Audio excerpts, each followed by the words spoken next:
Hey guys, Sandy here and welcome back to my channel. Today I am scrapbooking this fun Polaroid photo that we took at Creativation last year with Amy Tan.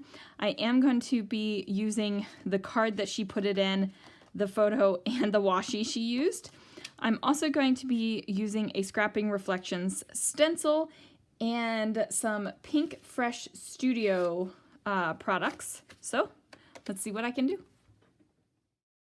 Now you might be thinking, Sandy, you are such a weirdo. Why are you scrapbooking about meeting Amy Tan and you're not using Amy Tan products? And you know, I asked myself that question, but ultimately I decided that I have other photos with Amy and I have used her products on those layouts. So I just wanted to do something fun and use products that I was enjoying and had handy at the moment. So this is the Polka Dot Grid stencil available on Scrapping Reflections, and I am just taking some close to my heart inks and some PinkFresh blender brushes in regular and in the mini size, and I'm just going to be inking down over top of this stencil. So this is what I do. I just ink up with my blender brush, put it over top the stencil where I want it to go, and then I take this microfiber cloth towel. This is a Brutus Monroe one, but you could grab one anywhere, and I keep it dry and I just take the ink and rub the brush off onto the microfiber towel. Now I also decided to rub the microfiber towel over top of my stencil, and that's just to get the ink off of it a little bit, so my fingers don't get crazy inky because I am holding down my stencil with my hand. Now of course I am using the purple tape, but you know, you just want to hold it down because this is a 12 by 12 stencil and a 12 by 12 sheet of paper. So I'm just going to keep repeating that technique where I grab some ink from the ink pad and rub it along my stencil here. So I have three colors that I pulled out. It is a yellow, not a yellow, what the heck, Sandy? It is a pink, a blue, and a purple. And then of course, when you put the two colors that I'm using right now, the pink and the blue together, they also form a purple color. And it is a little bit of a different purple color than the purple that I'm using. But all three of these guys blend together beautifully, and I am just in love with the result. This is probably, I would say, probably one of my favorite stencil techniques, and I think it makes the most impact when you have a repeated pattern stencil. So it doesn't have to be a grid stencil like this one. It could be any kind of pattern, but I just love blending the colors together. It is one of my favorite things to do. I also really enjoy stencil printing, which is where you print with your stencil. But this, I just love this. This turned out so great. And you know, I'm bringing in the purple, you guys. Like this is my mission. My mission is to scrapbook with more purple and hopefully inspire others to scrapbook with more purple. And I hate saying that. I really do hate saying I hope to inspire you, because I just think that that just sounds so pretentious and full of myself. But I don't know what other word to use right now. I really can't think of anything. I really just want you to scrapbook with purple. I know that kind of goes against everything that I say about scrapbooking what makes you happy, and so scrapbook with the supplies that make you happy. But really, people, can we just all scrapbook with purple for a little bit, because there's just not enough of it. And the little bits that are coming into the collections, like there's some in Bloom Street, there's some in this PinkFresh line that I'm using that I can't remember the name of. So can we just make that happen? Oh, look at it. I love it so much. I just love it so much. So there is the stencil there, and my mixed media mat. If you got a quick glimpse of that, I actually washed it the other day. It was pretty gross. It was pretty gross, so I needed to make that happen. Now I am going to grab the 6x6 papers from this PinkFresh collection, and dang, I cannot remember the name of it. But I am going to pull out some purpley ones, some blue ones, and I also pull apart the little cut apart sheet just because I'm thinking that I'm going to need some of those. So my background is definitely circles. We're going back to kindergarten with shapes, guys. We're making circles. And then my photo is kind of a square, kind of a rectangle. It's more of a rectangle. It's not even on all four sides. So that is what my mats are going to be. And then my decoration is going to basically not be squares or circles, or it's a combination of both, however you want to look at it. So this card is from Amy Tangerine's collection as well. She was super awesome and autographed the Instax photo that she took with us, and then put it inside the card for safekeeping. So she was super thoughtful about that. This was the first one that she did. We were the first group to see her, and she tested out her pen and it smudged a little bit, but that's okay. At least I have the story to tell where we were the first one. Now, did I put that story on this layout? No, I sure as heck didn't. Why didn't I put that story on the layout? Because I have a lot of Creativation layouts to make, you guys, and lots of stories to tell, so it doesn't have to be on this one. I also have photos with Amy with my camera phone, so there are definitely other opportunities to tell the story. And you might be thinking, Sandy, you maniac, you should have told the story of the photo with Amy and the smudged autograph on that layout. But you know what, you guys? I didn't want to. So I didn't do it. And that's what makes me happy. Putting the story elsewhere is going to make me happy. And, you know, that might not make you happy. So if that would make you miserable, then put the story on the photo that you wanted to go with. What I actually think I'm going to do is have this layout and another layout of one of the American Crafts designers on the other side. And I actually have a lot of story to say about the American Crafts designers. It was the first time I met them. They were super awesome, really just excited about their lines and really just excited to see people that were excited about their lines as well. So I have a lot to say. So what I think I'm actually going to do is put a 6x12 piece in between two of these layouts, or maybe even more, depending upon how much I have to say about the American Crafts designers in general, and just like have a stream of consciousness story, just so it's in that area with the layouts.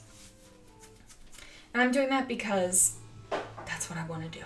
It just works. So I am going to trim down these little cut aparts that I cut off. I didn't really do a great job cutting them. I wasn't taking my time to make sure they were cut evenly. So I'm just fixing that a little bit with my scissors.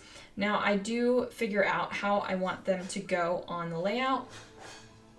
And I decide to put the little tag one up at the top. And in this instance, I didn't feel the need to put anything in the tag hole because there is already something there on the tag hole. It is not a naked tag, and that's fine. Like, it's pre-printed. It's got a little floral thing through the tag hole, and I'm cool with that, you guys. Like, I don't have the need to put something on it. However, if that little tag had nothing in the tag hole, you bet your sweet Bippy there would be something on there. Now I'm going through the die cuts. I'm just trying to figure out what I can use. And at first, I really wanted to use that camera. And I'm trying to figure out where it's going to go and where it's going to look good because I want it to repeat the camera motif. That camera doesn't make it on this page. And not because I don't think it is a beautiful camera, not because I don't think the colors don't go great, but I just couldn't figure out where it was going to actually go on my layout. It just didn't work. I just couldn't figure it out, you guys, so it doesn't go on the layout. And I could have kept trying, I could have kept, you know, fiddling around with it until I figured out something, but really that was just going to make me frustrated. So I decided not to do this. Now, there is a lot of pausing while I am creating this layout, and I tried to cut out a good deal of it, but Lana and I were watching this crazy Netflix show. It was German karaoke, and they have like this voice analyzer thing, and however many notes you hit goes into the pot of money. Like your pot gets bigger the more accurately you sing the song, and they vote each other off, and at the end it's whoever sings the song the best according to the vocal analyzer. And it's mostly in German, okay? So Lana and I were watching this show while I was scrapbooking this layout, and yeah, it's kind of crazy, it's kind of awesome, and it's kind of horrendous. So there is that. Anyway, it was enough that it made me pause while I was scrapbooking. Plus, I took German in high school, so I remember very, very few phrases and words. I can understand more than I can speak it. So Lana and I were speaking German to each other a little bit. Not a whole heck of a lot, because like I said, I don't remember a lot of it. But yeah, so. Anyway, I grab my Spectrum Noir shimmer pen because I'm going to add a little bit of sparkle, and then I was flipping through my florals there, and I think that these are Bloom Street florals. I'm pretty sure. Yes, they are. I'm looking at the Bloom Street sticker book, which is right in front of me, and yes, these are Bloom Street florals. I'm popping some of them up on pop. Actually, I think only one ends up on a pop dot. But some of the leaves end up on a pop dot as well. And that's just to give it a little bit of dimension. And then you can kind of see how I repeated the colors that were all over the dots in the other portions of the page. So the blue is a little bit off. The blue on my background is a little bit more of a bright sky blue, and the blue in the ephemera and the paper is a little bit more of a teal blue, but I'm okay with that. I'm okay that the blue doesn't completely match up. It doesn't bug me. Now, if it did bug you, then you know you wouldn't want to use the same ink that I did. You want to use your own. So I grabbed my mini blending brush that had some purple on it still, and just went ahead and ran it over top of this die cut that was white, because I thought it would make a bigger pop and a bigger impact off of the background if it had a little bit of color to it.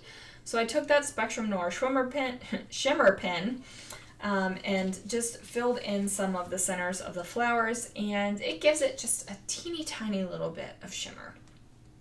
Just a teeny tiny little bit. Now I am going to grab these thickers, and these thickers are magical thickers. Because sometimes they are pink and sometimes they are purple.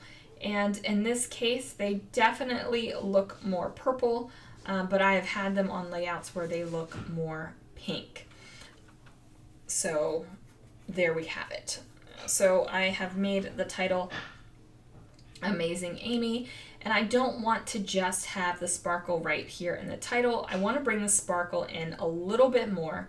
So I decided to put one of these kind of star asterisk type things over here, layered over the photo in the washi, and then I'm going to take 3 dots and kind of put them over here in a cluster up above the flower. So my line of embellishment is definitely on the diagonal, and it's definitely going from the lower left to kind of, well, yeah, we're going to say lower left. It's not all the way to the left, but lower left to kind of the top right, even though my diagonal starts down lower on the page, so the embellishment is basically on the diagonal bottom third of the page, if that makes sense. Hopefully you can see what I'm talking about.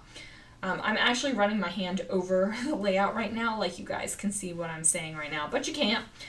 So I grab my Muji pen, and then I go ahead and drop down just a couple little lines of journaling.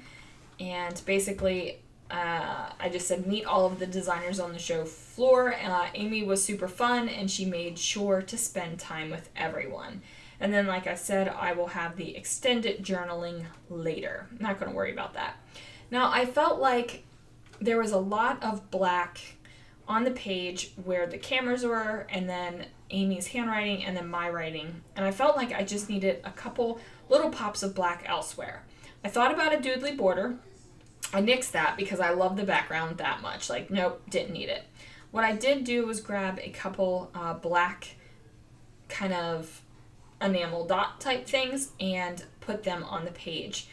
And I did that just because I felt like it looked good, and it just added that little extra pop of black that I wanted to have. So there it is, you guys. Thank you so much for watching. I will see you again real soon for another video.